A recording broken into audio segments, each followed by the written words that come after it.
let it rain. Let it rain. Bonjour fidèles téléspectateurs, Banderonion Sobozul Bakou, Yaolanda Biso, Nawa O, Topesi Nombo Tesika Bozali, et surtout les fidèles téléspectateurs de la chaîne Pirma Chrétien, Produce TV, la chaîne des miracles, et Topesi Nombo Te, Nakomona Yesu Christo. Aujourd'hui, toujours Lobela, un sujet avec l'homme de Dieu, le pasteur Ebenezer Sumbu, les responsables de l'église Cité Bethel Don Bosco, ils ont mis na commune Mongafula, quartier Kimwala Don Bosco. Et je ne suis pas aussi seul au plateau, je suis avec ma consoeur d'habitude, Nebo Mesana Monabiso, Princesse Kavassissou. Ensemble avec eux, nous allons parler sur les 14 jours aux églises Cité Bethel Don Bosco et Bungisi. Mais avant de commencer, je vais devoir, comme la politesse nous oblige, de saluer. Bonjour pasteur.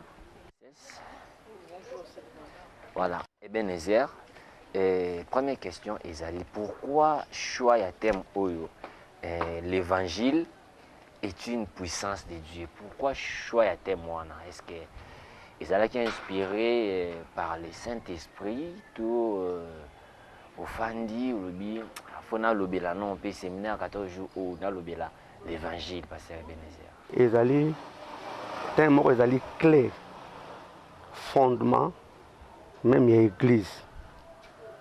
Fondement même l'église.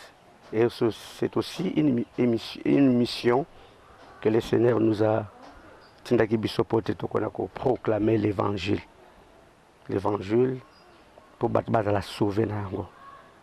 Alors, Ezali thème toujours à hasard, mais c'est la même vision à Christ Yemoko, aller proclamer l'évangile.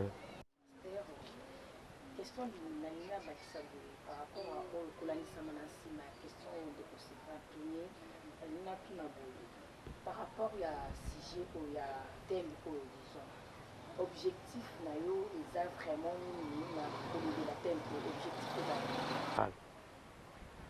Parce qu'il y a beaucoup de gens qui ont la puissance ailleurs, qui ont le salut ailleurs. Or, thème que l'évangile est une puissance de Dieu. La puissance de Dieu se manifeste pour te montrer à expérimenter la puissance Yanzambe, c'est dans l'évangile de Jésus-Christ. Et tant que tu as l'évangile de Jésus-Christ, tu as la puissance Yanzambe, Abikamwa, salut, parce qu'il y a beaucoup de gens qui cherchent la puissance. Or, il dit simple. Quand on croit à l'évangile, c'est là même la puissance de Dieu. Dieu dégage sa puissance au travers de l'évangile. C'est bon.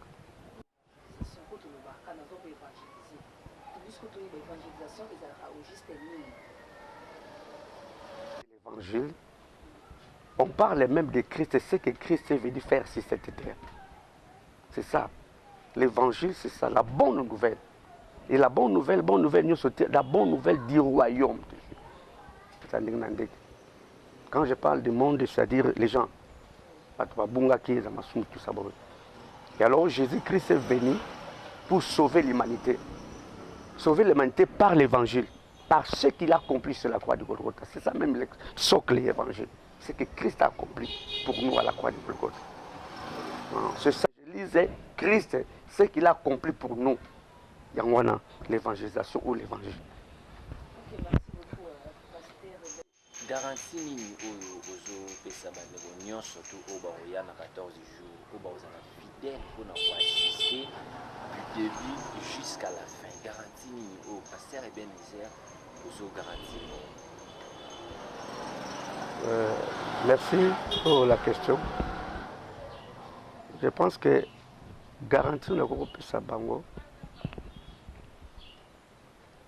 Ils viennent seulement écouter la parole de Dieu.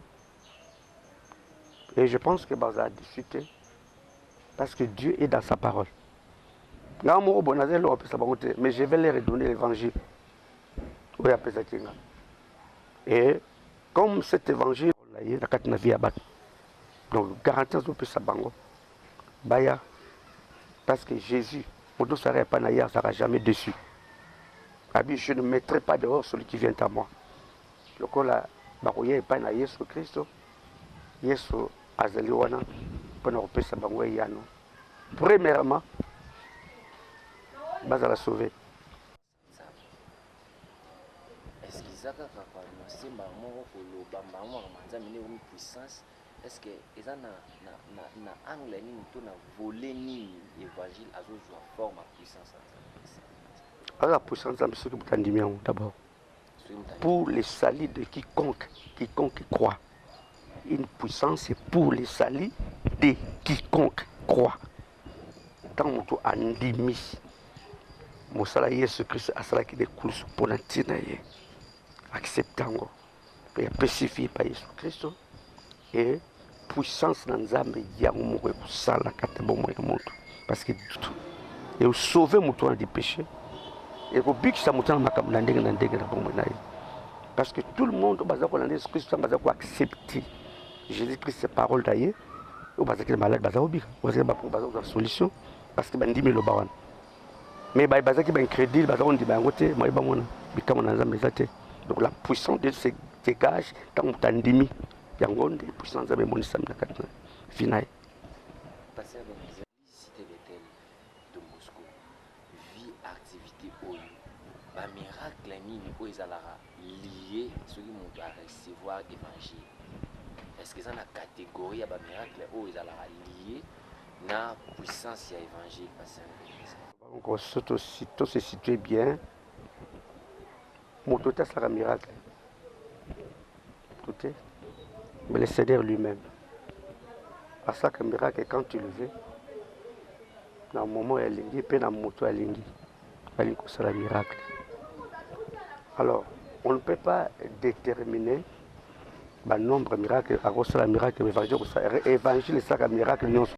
Faire marcher les paralytiques et bénir le peuple de Dieu.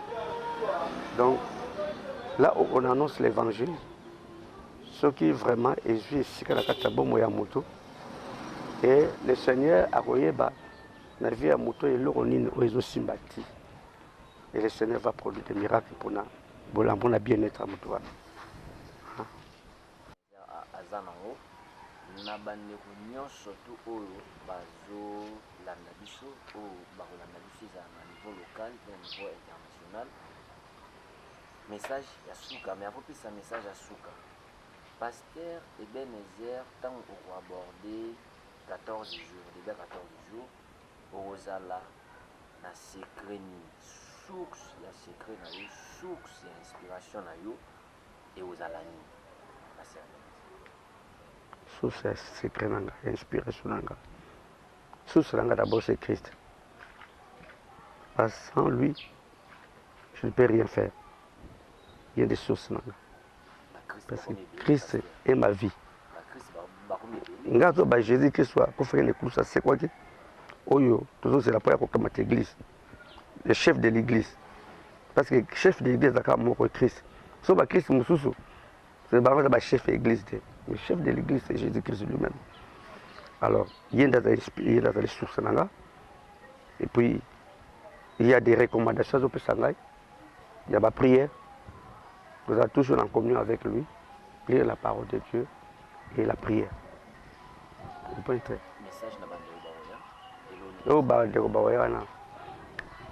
Je pense que c'est bon. C'est qu'on annoncer l'évangile. Dieu se manifeste. Il se manifeste par des prodiges, des signes, des miracles. Parce que nous avons vu tant de miracles que le Seigneur a opéré la bataille belle. Dans cela, il y a Sangamala, je pense que Bahia et Belé Bazo dans la biso, vous n'allez jamais déçu. Peut-être que Bamoussou, mais Tokokenezélani, Tokomanzélani, ce qui aux dans le centre-ville, au comme la pompage. Ce comme la pompage, aux yeux Karaba, il y a Don Bosco, Kimboal, bien ba moto. Ce que à partir à pompage sur la zone où l'église est cité Bethel. Donc en tout cas, et ben, à partir à pompage car on a première, deuxième, troisième personne en tout cas aux angatés comme maillot qui suit l'église. Mais ba mota, ba nyons, ba toi comme mi tout cas. C'est l'église. Donc baya est belé et le Seigneur sera au rendez-vous. Ça va des grandes choses. Ceux qui vous c'était une émission dans la question de concernant pasteur Ben Lézard, la cité de tel donc Bosco Mamanda. Si vous c'était vous hésitez que bien la sur le numéro pour pasteur à Ben pour la précision régulier. Je crois on se retrouve pour la prochaine pour le compte d'un nouveau numéro. Au revoir.